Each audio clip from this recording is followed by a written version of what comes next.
Imagine a secret so powerful it could decide who controls the skies. In 1871, Britain quietly built the world's first wind tunnel, and for decades that single invention gave it an edge no one else had.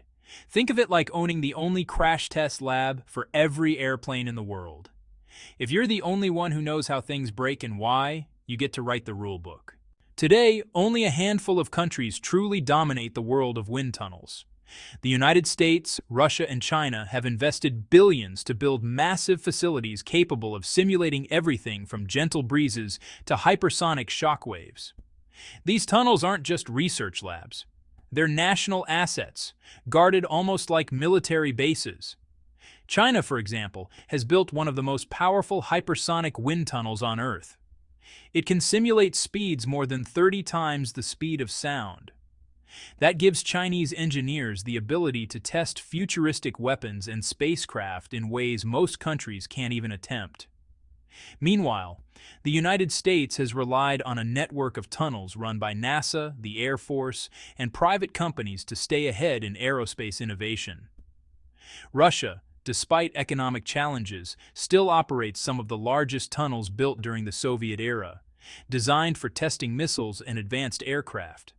For smaller countries, the costs are staggering. A single advanced tunnel can cost hundreds of millions of dollars to build and maintain. That means most nations either rent time in foreign tunnels or are left out of the race entirely. Imagine trying to play chess when your opponent sees 5 moves ahead and you can only guess. That's the difference wind tunnels create on the global stage. This uneven access is why wind tunnels aren't just about science. They've become a symbol of geopolitical power, just like nuclear reactors or aircraft carriers. Whoever owns the best tunnels controls the testing ground for the future. The race for hypersonic technology has made wind tunnels more important than ever. Hypersonic means speeds above Mach 5. That's 5 times the speed of sound. At those speeds, air itself becomes unpredictable. It compresses, heats up, and creates shock waves that can tear apart even the toughest materials. Designing anything to survive that is almost impossible without testing it in a wind tunnel built for those conditions. This is why China, the United States, and Russia are investing so heavily right now. Hypersonic missiles are seen as game changers because they move so fast and unpredictably that current defense systems can barely track them, let alone stop them. But here's the catch. Building the missile is only half the challenge. The real test is whether it can actually fly the way it's supposed to, and that's where hypersonic wind tunnels decide the outcome. China claims its latest tunnel can recreate speeds up to Mach 30, which is fast enough to simulate spacecraft re-entering Earth's atmosphere. The U.S. has been upgrading its facilities too, like NASA's Langley Research Center, which has been at the center of American aerospace for decades. Russia, despite fewer resources, still relies on Soviet-era tunnels that remain among the largest in the world. In short, hypersonic wind tunnels have become the new nuclear arms race, not in the sense of giant explosions, but in the quiet ability to test and perfect weapons that could redefine warfare. And whoever leads this race could hold an advantage that no rival wants to be on the wrong side of. But wind tunnels aren't just about missiles and military power. They're also shaping the future of civilian life in ways most people never think about. Take commercial aviation. Every new passenger jet is tested in a wind tunnel long before it ever carries a single person. Engineers use tunnels to reduce drag, which saves airlines millions in fuel costs and lowers ticket prices for travelers. Even the placement of tiny winglets at the tip of airplane wings, the ones you see on modern jets, was perfected through tunnel testing. Those small curves save billions of dollars in fuel worldwide each year. Wind tunnels also influence the cities we live in. When architects design skyscrapers, they place scale models inside tunnels to study how wind will move around them. Without that testing, tall buildings could create dangerous gusts at street level or even face structural risks during storms. Cities like New York, Dubai, and Shanghai rely heavily on this process before approving their tallest towers. And then there's sports. Formula One cars spend thousands of hours in wind tunnels to shave milliseconds off lap times. Cyclists, speed skaters, even Olympic ski jumpers use tunnel testing to refine body position and equipment design. The difference between gold and silver can literally come down to how smoothly an athlete cuts through the air.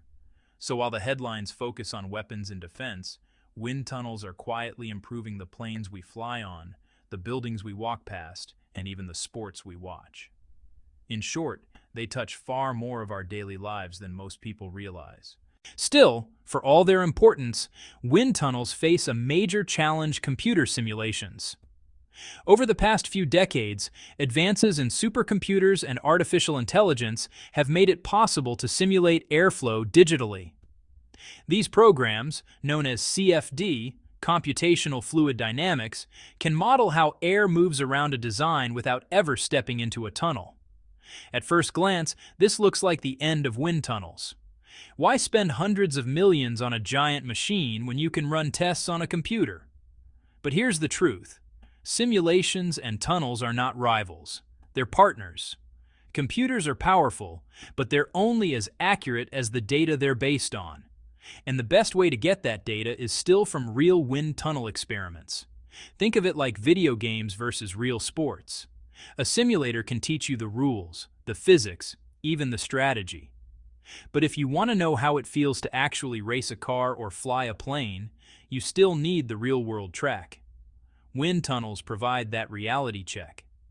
This balance is why every major aerospace project today uses both.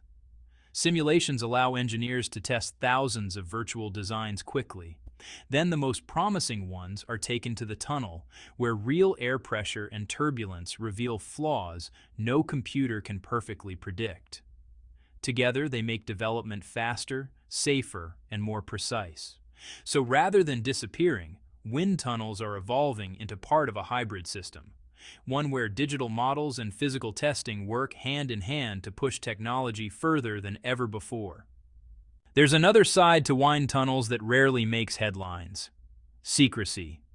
Because they play such a critical role in military technology, access to the most advanced tunnels is often restricted. In many cases, even the basic data collected inside is classified. During the Cold War, for example, both the United States and the Soviet Union treated wind tunnel research like nuclear secrets. Engineers worked in heavily guarded facilities, and information about test results almost never left the lab. Even today, China's newest hypersonic tunnels are surrounded by intense security, and foreign researchers are rarely, if ever, allowed inside. This secrecy fuels suspicion and competition. When one country announces a breakthrough, say a new hypersonic missile or a revolutionary jet, rivals often wonder, did they really test it properly, or are they bluffing? Wind tunnels are the proving ground that makes those claims believable. Without them, bold announcements are just talk. And because not every nation can afford or access these facilities, the world is split. A small club of countries can test their designs at the cutting edge, while others are left to copy, guess, or buy technology secondhand. That gap isn't just about engineering. It shapes global power and alliances. In other words, wind tunnels don't just build machines.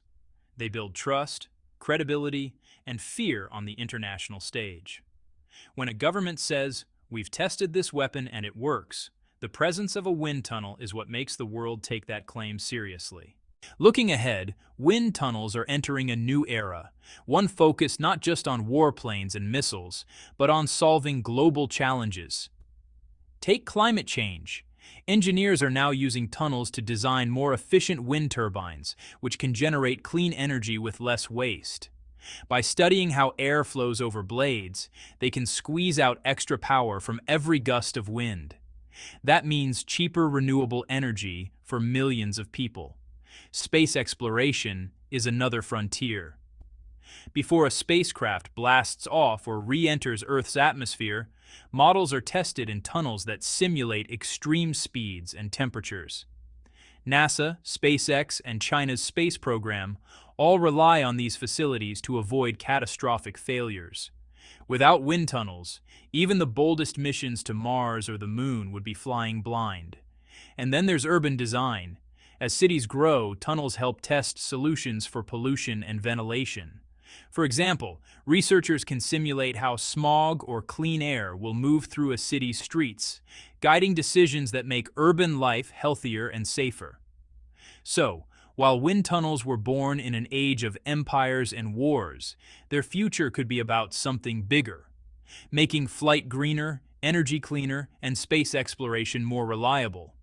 They are tools of power, yes, but also tools of progress. From their beginnings in 1871 to today's hypersonic test chambers, wind tunnels have been the quiet giants of human progress. They don't roar like rocket launches or dazzle like fighter jets, but without them, none of those machines would even exist. Think about it. Every safe passenger flight, every towering skyscraper, every Formula One victory lap, and every missile that shifts the balance of global power has passed through the invisible winds of a tunnel. They are the hidden stage where the future is rehearsed before the world ever sees it. And as nations race toward hypersonic weapons, cleaner energy, and space exploration, wind tunnels remain the deciding factor. Whoever masters them gains more than technology. They gain an advantage that touches economics, security, and even everyday life. So next time you see a plane overhead, a city skyline, or even an Olympic athlete cutting through the air, remember? Somewhere, in a massive tube filled with artificial wind, that future was tested long before it became reality. Wind tunnels may not be in the spotlight, but they're the silent power shaping the world we live in, and the one we're heading toward.